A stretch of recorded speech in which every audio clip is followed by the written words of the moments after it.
जय हिंद जय भारत दोस्तों, स्वागत है आपका एक बार फिर आपके अपने ऑनलाइन प्लेटफॉर्म राजपुरा क्लासेज में। दोस्तों, जो आसानी से मिल जाए उसकी तमन्ना ही किसको है। जो आसानी से मिल जाए उसकी तमन्ना ही किसको है। ख्वाहिश तो उसकी है जो तकदीर में नहीं है। तो दोस्तों, जो मेहनत है अपनी, जो लगन है अपनी, अपने जो है इस कर्तव्य पथ पर लगे रहना है अपन को और अपने सपनों को जो है साकार करते रहना है। चलिए, भारत आधारित जो है अपनी आज की दूसरी क्लास है। भारत के करंट अफेयर्स से जुड़े हुए तमाम ऐसे महत्वपूर्ण तथ्य जो आगामी एग्जाम के दृष्टिकोण से महत्वपूर्ण है दोस्तों, उन तमाम तथ्यों के ऊपर अपन चर्चा करते हैं। तो आज की दूसरी क्लास की करते हैं शुरुआत। देखिए दोस्तों, पहला प्रश्न है, पंबन पुल उद्घाटन रामेश्वरम तमिलनाडु। ये बहुत ही महत्वपूर्ण प्रश्न है भारत के करंट अफेयर्स की दृष्टि से और अभी हाल ही में चर्चा का विषय रहा है अप्रैल महीने के अंदर। दोस्तों, पंबन पुल उद्घाटन कहां पर है? पंबन पुल रामेश्वरम तमिलनाडु के अंदर। उद्घाटन कब हुआ? 6 अप्रैल 2025 को उद्घाटन हुआ इसका और प्रधानमंत्री नरेंद्र जी मोदी के द्वारा इसका जो है उद्घाटन किया गया। पंबन पुल का उद्घाटन 6 अप्रैल 2025 को नरेंद्र मोदी जी के द्वारा, कहां पर? रामेश्वरम तमिलनाडु में। इस पुल की क्या विशेषताएं हैं, चर्चा करते हैं। देखिए, भारत का पहला वर्टिकल लिफ्ट रेलवे समुद्र पुल। दोस्तों, पहला वर्टिकल लिफ्ट जो है रेलवे समुद्र पुल है, यानी एक प्रकार का ऐसा पुल है जिसमें जो है स्पेन लिफ्ट लगी हुई है। स्पिन जो लिफ्ट है इसके माध्यम से पुल को लगभग 72.5 मीटर तक ऊंचा उठाया जा सकता है। चौड़ाई इसकी 72.5 मीटर तक की और 17 मीटर तक इसको जो है ऊपर उठाया जा सकता है। भारत का ही नहीं, लगभग एशिया का भी ये पहला जो है ऐसा पुल है। और ये जो पुल है आपका, महत्वपूर्ण बात ध्यान रखने की यह है, रामेश्वरम जो है आपका, ये पंबन द्वीप के अंदर जो रामेश्वरम है इसको ये जोड़ता है। क्या करता है? जोड़ता है किसके साथ? मंडपम तमिलनाडु के साथ। तो प्रश्न बनेगा आपका कि पंबन द्वीप जो, ये जो पंबन पुल जो है आपका, ये कौन से दो जगहों को आपस में जोड़ता है? तो ये रामेश्वरम को किससे जोड़ेगा? मंडपम को।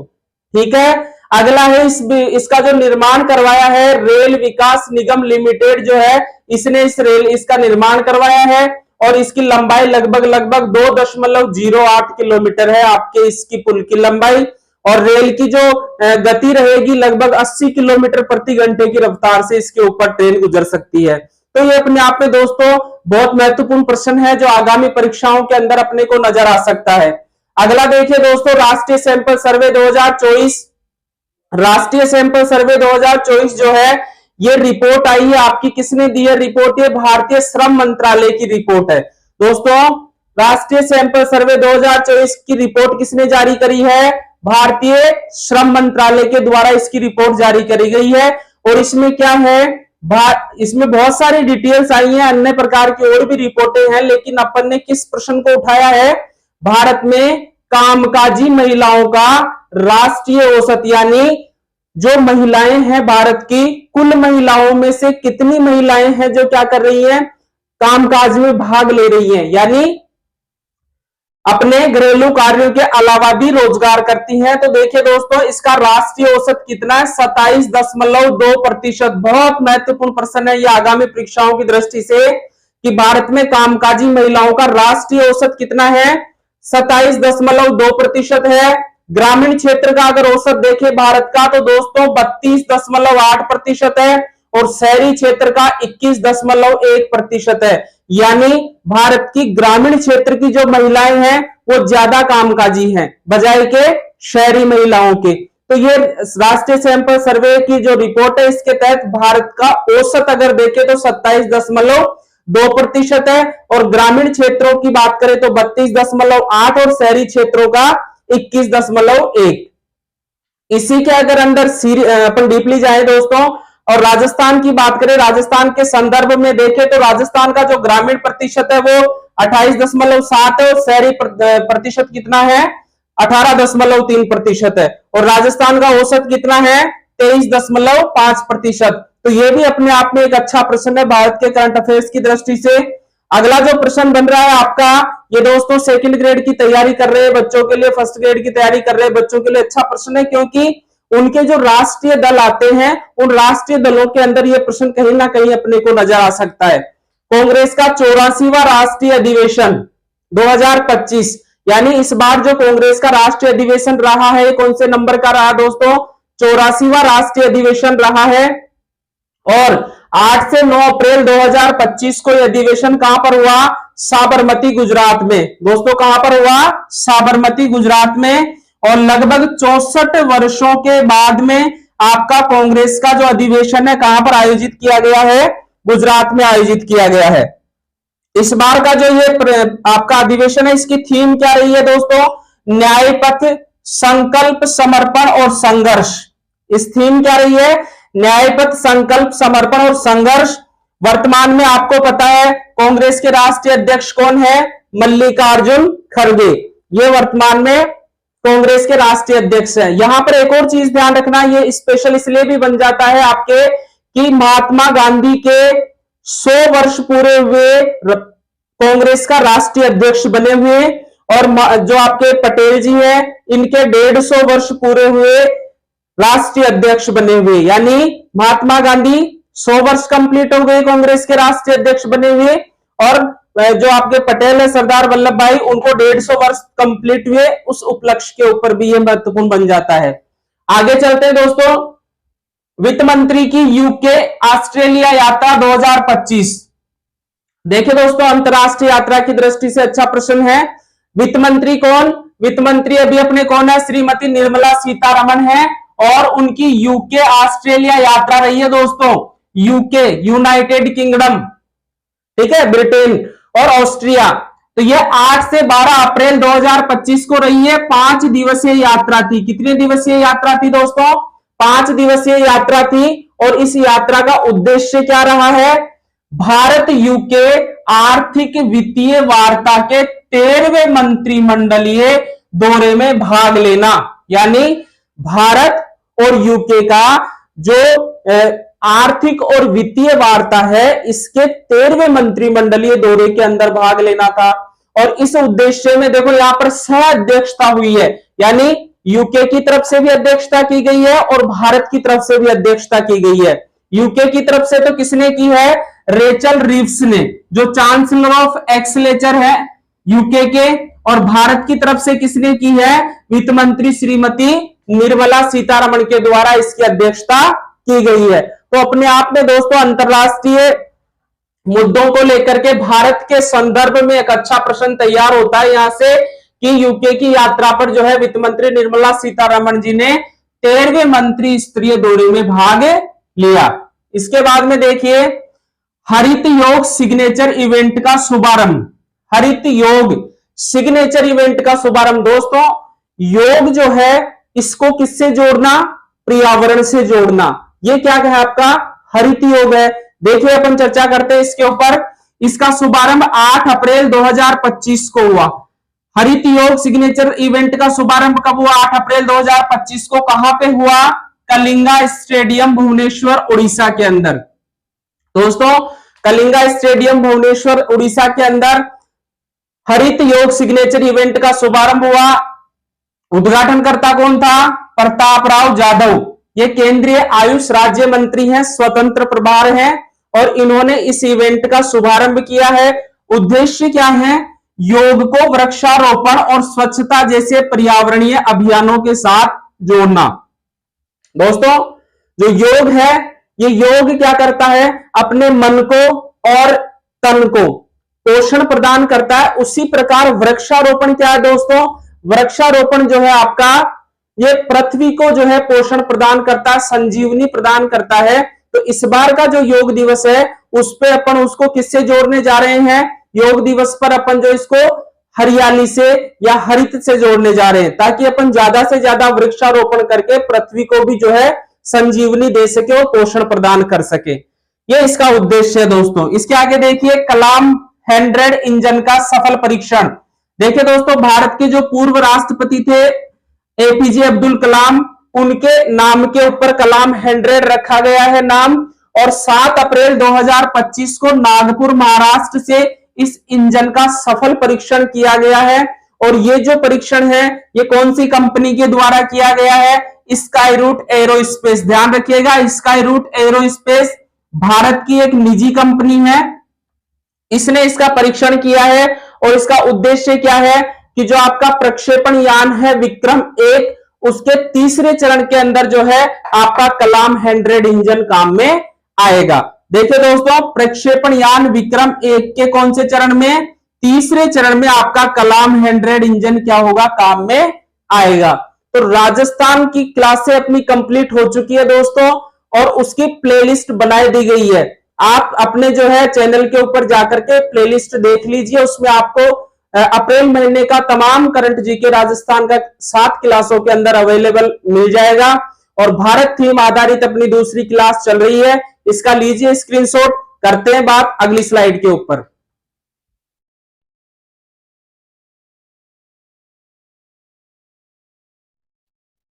तो दोस्तों ले लिया स्क्रीनशॉट, चलिए करते हैं आगे अगली स्लाइड के ऊपर चर्चा। अगला जो प्रश्न है ये बहुत ही महत्वपूर्ण प्रश्न है दोस्तों, राजनीतिक विज्ञान के विद्यार्थियों के लिए तो विशेष रूप से बहुत इंपॉर्टेंट प्रश्न है। तमिलनाडु के राज्यपाल और तमिलनाडु सरकार के बीच में विवाद। अभी हाल ही में अप्रैल 2025 के अंदर दोस्तों तमिलनाडु के राज्यपाल और उनकी जो राज्य सरकार है उसके बीच में एक विवाद उठा।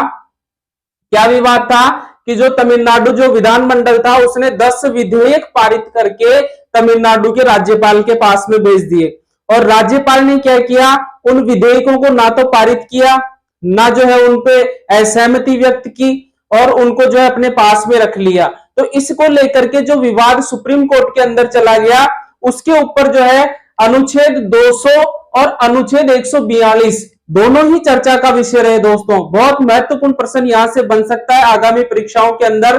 देखिए अनुच्छेद 200 क्या है, इसके बारे में बात कर लेते हैं। अनुच्छेद 200 ये राज्यपाल को एक पावर प्रदान करता है। ये क्या शक्ति प्रदान करता है कि राज्यपाल या तो विधेयक को सहमति प्रदान कर दे, 3 शक्तियां देता है, या तो विधेयक को अपनी सहमति दे दे, या फिर विधेयक को असहमति प्रदान कर दे, या फिर उसको राष्ट्रपति के विचाराधीन के लिए अपने पास में रख ले। यहां पर कुछ भी नहीं किया, राष्ट्रपति के विचार के लिए भेज दे। यहां पर क्या किया, राज्यपाल ने विधेयक को अनुच्छेद 200 के तहत अपने पास में रख लिया, ना तो इसको राष्ट्रपति के पास भेजा है, ना सहमति दी, ना असहमति दी। अब बात आती है अनुच्छेद 142 की दोस्तों। ये इसलिए चर्चा में आया कि जब मामला सुप्रीम कोर्ट के अंदर गया है तो अनुच्छेद 142 सुप्रीम कोर्ट को ये पावर प्रदान करता है कि सुप्रीम कोर्ट अपने यहां लंबित मामले को या अन्य किसी मामले के ऊपर आदेश जारी कर सकता है। तो इस आर्टिकल 142 के तहत क्या किया गया है, सुप्रीम कोर्ट ने आदेश दिया है कि जिस दिन आपके ये 10 विधेयक विधानमंडल के अंदर पारित हुए हैं उसी दिन से इनको जो है कानून के रूप में मान्यता प्रदान कर दी है। तो ये एक इतना ऐतिहासिक फैसला है दोस्तों सुप्रीम कोर्ट का, और उसने कहा है कि राज्यपाल के पास कोई वीटो पावर नहीं है। वीटो पावर का मतलब क्या होता है कि राज्यपाल किसी विधेयक को अपने पास रख सके इतने लंबे समय तक, ऐसा कोई भी पावर राज्यपाल के पास नहीं है। और ये जो फैसला आया आपका 9 अप्रैल 2025 को, ये अपने आप में बहुत बड़ा ऐतिहासिक फैसला दोस्तों। सुप्रीम कोर्ट ने अपने आदेश से विधेयक को पारित करवा दिया, समझो आप। तो इसमें जो न्यायाधीश रहे जस्टिस जेबी पारदीवाला और जस्टिस आर महादेवन, ये 2 आपके सुप्रीम कोर्ट के न्यायाधीश हैं जिन्होंने ये फैसला दिया है। बहुत महत्वपूर्ण प्रश्न है इस महीने की करंट जीके का। अगला देखिए दोस्तों, इनोवेटर्स सूची 2025। इनोवेटर्स सूची 2025 किसने जारी करी है? ग्लोबल फाइनेंस मैगजीन ने। ये ग्लोबल फाइनेंस मैगजीन ने इनोवेटर्स सूची 2025 जारी करी है और इसमें अपने RBI reserve bank of India ने मोस्ट इनोवेटिव फाइनेंशियल इंस्टीट्यूशन के रूप में मान्यता प्राप्त करी है। यानी इस इनोवेटर्स सूची के अंदर मोस्ट इनोवेटिव फाइनेंशियल इंस्टीट्यूशन की मान्यता किसको दी गई है? आरबीआई को। और ये आरबीआई जो अपना है ये अवार्ड जीतने वाला भारत का पहला केंद्रीय बैंक बना है दोस्तों, तो ये भी ध्यान रखने की बात है। अगला है भारत फ्रांस राफेल एम सौदा। देखिए दोस्तों, भारत ने फ्रांस के साथ मिलकर के राफेल एम यानी राफेल मरीन जो है, इसका एम का मतलब क्या है? मरीन। तो ये प्लेन सौदा है, कहने का मतलब ये जेट विमान खरीदेगा, लड़ाकू युद्ध विमान खरीदेगा भारत। आपको बता दूं कि अभी हाल ही में भारत पाकिस्तान के बीच में जो आतंकवाद को लेकर के युद्ध छिड़ा था, उसके अंदर भारत ने कौन सा राफेल काम में लिया है, और यह है राफेल एम, यानी उसका भी एडवांस वर्जन है दोस्तों। आंधी तूफान बरसात मतलब जो है दिन रात, रात के अंधेरे में भी ये अपने जो है निशाने के ऊपर सटीकता से काम करेगा। तो ये अपने आप में भारत की रक्षा व्यवस्था को मजबूत करने का एक अच्छा कदम है दोस्तों। अपने राष्ट्र की जो राष्ट्र प्रथम है अपने लिए, तो देश का पैसा ऐसे जगह लगे जिससे राष्ट्र की सुरक्षा मजबूत हो। तो राफेल एम सौदा भारत ने किसके साथ किया है? फ्रांस के साथ में 10 अप्रैल 2025 को भारत की जो रक्षा व्यवस्था के लिए जो स्थायी समिति है, अपनी कैबिनेट समिति है, उसकी अध्यक्षता मोदी जी ने की है, और 64,000 करोड़ रुपए का जो है ये सौदा हुआ है भारत और फ्रांस के बीच में। इसमें 26 विमान खरीदे जाएंगे राफेल एम। इसमें से 22 विमान ऐसे होंगे दोस्तों जो 1 सीटर होंगे, यानी उसके अंदर कितनी सीट होगी? 1 सीट। और 4 विमान ऐसे होंगे जिसके अंदर कितनी सीट होगी? 2 सीट होगी। तो ये भारत की सुरक्षा के लिहाज से एक बहुत ही बड़ा कदम है। आगे देखिए, भारत ने हाल ही में किस पड़ोसी देश की जीरो टेरिफ एक्सेस सुविधा को बंद किया है? दोस्तों बहुत महत्वपूर्ण प्रश्न है, किस देश, पड़ोसी देश की जीरो टेरिफ एक्सेस सुविधा को बंद कर दिया है भारत ने?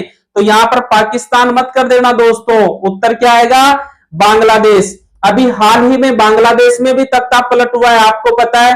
तो वहां पर जो अंतरिम जो सरकार के प्रमुख है मोहम्मद यूनिस, वो चीन की यात्रा पर गए और उन्होंने वहां जाकर के क्या कह दिया?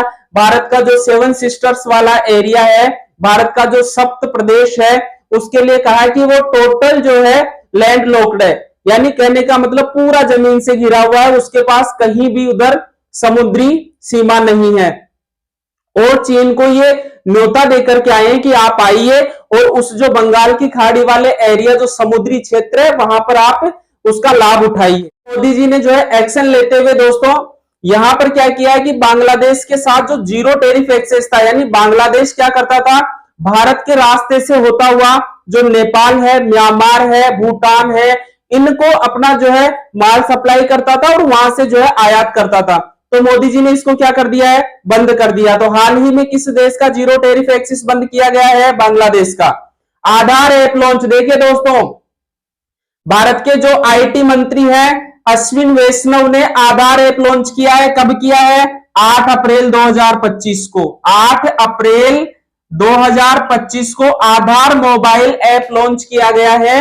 ये क्या है कि अपने को कहीं पर भी जाना हो, आप हॉस्पिटल में जाइए, आप जो है प्लेटफॉर्म पर जाइए, या फिर आप जो है यहाँ पर एयरपोर्ट के वहां जाइए, हर जगह अपने को जो है कहीं ना कहीं आधार कार्ड की फोटोकॉपी अपने को देनी होती है। तो दोस्तों इसको जो है बदलाव करने के लिए आईटी मंत्री द्वारा आधार मोबाइल ऐप को लॉन्च किया गया है। अब अपने को इस एप्लीकेशन के अंदर आधार को रख करके दिखाने का जो है अधिकार मिल जाएगा। अगला देखिए 72वीं मिस वर्ल्ड प्रतियोगिता 2025 दोस्तों 72वीं मिस वर्ल्ड प्रतियोगिता कौन सी? 72वीं कहां पर आयोजित होगी? हैदराबाद तेलंगाना में। और ये आपकी लगभग 10 मई से लेकर के और 30 मई 2025 तक आयोजित होगी दोस्तों। 10 मई से 30 मई तक ये कहां चलेगी? तेलंगाना के अंदर 72वीं मिस वर्ल्ड प्रतियोगिता। ये ध्यान रखना इस बार 2025 वाली इंडिया के अंदर आयोजित हो रही है। अगला है पंचायत उन्नति सूचकांक, वेरी इंपॉर्टेंट है पंचायत उन्नति सूचकांक, बहुत महत्वपूर्ण प्रश्न है। भारत सरकार ने जारी किया है। किसने जारी किया है? भारत सरकार ने। देखिए जारी करता कौन है? भारत सरकार। कितनी श्रेणियां हैं? 5 श्रेणियां, यानी हमारे भारत की जो ग्राम पंचायतें हैं उनको कितनी श्रेणियों में बांटा गया है दोस्तों? 5 श्रेणियों में बांटा गया है। और यहां पर 9 इंडिकेटर दिए गए थे ग्राम पंचायतों को। कितने इंडिकेटर, कितने संकेतांक दिए गए थे? 9 संकेतांक दिए गए थे। और उन पर जिस प्रकार से ग्राम पंचायतों ने अपना परफॉर्मेंस दिया है उसके आधार पर उनको 5 श्रेणियों में डिवाइड किया गया है। तो यहां से प्रश्न निर्मित हो सकता है। देखिए दोस्तों 5 श्रेणियां कौन कौन सी है? अगर अपन इसको ग्रेड के हिसाब से देखें तो A+ grade, A grade, B grade, C grade और डी ग्रेड। कितनी हो गई? 5। ए प्लस को क्या नाम दिया है? अचीवर श्रेणी। कौन सी? अचीवर। ए ग्रेड जो है उसको फ्रंट रनर, बी ग्रेड को परफॉर्मर, सी ग्रेड को एस्पिरेंट और डी ग्रेड को बिगिनर, यानी ये इनको नाम दिया गया है। बात करें पॉइंट की, दोस्तों ये पॉइंट है। अगर अपन देखें कि 90 से 100 वाली जो पॉइंट प्राप्त करने वाली ग्राम पंचायत है वो ए प्लस में रहेगी, 75 से 90 वाली ए में, 60 से 75 वाली बी में, 40 से 60 वाली सी में और 0 से 40 वाली डी में। ये 5 श्रेणियों के अंदर बांटा गया है। अब बात करते हैं आगे सर्वश्रेष्ठ ग्राम पंचायत। दोस्तों देश की, भारत की सर्वश्रेष्ठ ग्राम पंचायत किसको चुना गया है? बरनापुर, तेलंगाना। बहुत महत्वपूर्ण प्रश्न है। बरनापुर तेलंगाना भारत की सर्वश्रेष्ठ ग्राम पंचायत चुनी गई है और इसको 84.09 पॉइंट प्राप्त हुए हैं। कितने? 84.09 पॉइंट। अब देखिए 84.09 पॉइंट कहां जाएगी ग्राम पंचायत? ए श्रेणी के अंदर। कौन सी श्रेणी में? तो आपसे पूछ ले कि कौन सी श्रेणी में गई है? ए श्रेणी में, यानी फ्रंट रनर रही है। कहने का मतलब अचीवर श्रेणी में एक भी ग्राम पंचायत नहीं गई है। ए प्लस श्रेणी के अंदर एक भी ग्राम पंचायत नहीं है। आगे देखिए गरीबी मुक्त, न्यायपूर्ण, सुरक्षित तथा महिला अनुकूलन पंचायत श्रेणी, यानी ये गरीबी मुक्त ग्राम पंचायत है, न्यायपूर्ण है, सुरक्षित है और महिलाओं के लिए अनुकूल है। इन श्रेणियों के अंदर इसने प्रथम स्थान प्राप्त करके और देश में जो है पहले नंबर की ग्राम पंचायत बनी है। आगे देखिए दोस्तों राजस्थान की अगर अपन यहाँ पे बात करें, इस प्रश्न को राजस्थान के करंट्स में शामिल नहीं किया था क्योंकि ये प्रश्न यहाँ पे शामिल होना था। राजस्थान की पिंडावल ग्राम पंचायत डूंगरपुर, ध्यान रखिएगा दोस्तों, 72.17 पॉइंट के साथ में 72.17 पॉइंट के साथ में 8वें नंबर पर रही है भारत के अंदर। कौन से नंबर पर? 8वां स्थान प्राप्त किया और 72.17 कहां जाएगी? बी में, यानी परफॉर्मर में शामिल रही है। कैसे ही प्रश्न बन जाए, बी श्रेणी के अंदर रही है, परफॉर्मर श्रेणी के अंदर रही है, 72.17 पॉइंट प्राप्त किए हैं। पिंडावल ग्राम पंचायत कहां की है? डूंगरपुर की, और 8वां स्थान प्राप्त किया है। यहां से प्रश्न जरूर बनेगा किसी ना किसी परीक्षा के अंदर। आगे देखिए शामिल नहीं होने वाले राज्य, इस सर्वे के अंदर कौन से राज्यों ने भाग नहीं लिया है? बंगाल, मणिपुर, नागालैंड और गोवा। साथ में एक आपका पांडुचेरी क्या है? केंद्र शासित। ठीक है। अगला है scenes in the square movie trail में शामिल। Scenes in the square movie trail दोस्तों सिनेमा के 100 वर्षों का उत्सव, या ये लंदन के अंदर है आपका लिसेस्टर स्क्वायर। ये जगह है जहां पर मशहूर फिल्में जो है उनके पोस्टर लगाए जाते हैं। तो हमारे भारत की बॉलीवुड की एकमात्र और पहली फिल्म बनी है डीडीएलजे, दिलवाले दुल्हनिया ले जाएंगे। ये फिल्म शामिल हुई है दोस्तों इसके अंदर। किसमें? सीन्स इन द स्क्वायर के अंदर भारत की पहली फिल्म बनी है, बॉलीवुड की पहली फिल्म बनी है। और इसमें क्या होगा? आपके जो है इस फिल्म के अभिनेता शाहरुख खान और अभिनेत्री काजोल की कांस्य प्रतिमा कहां लगाई जाएगी?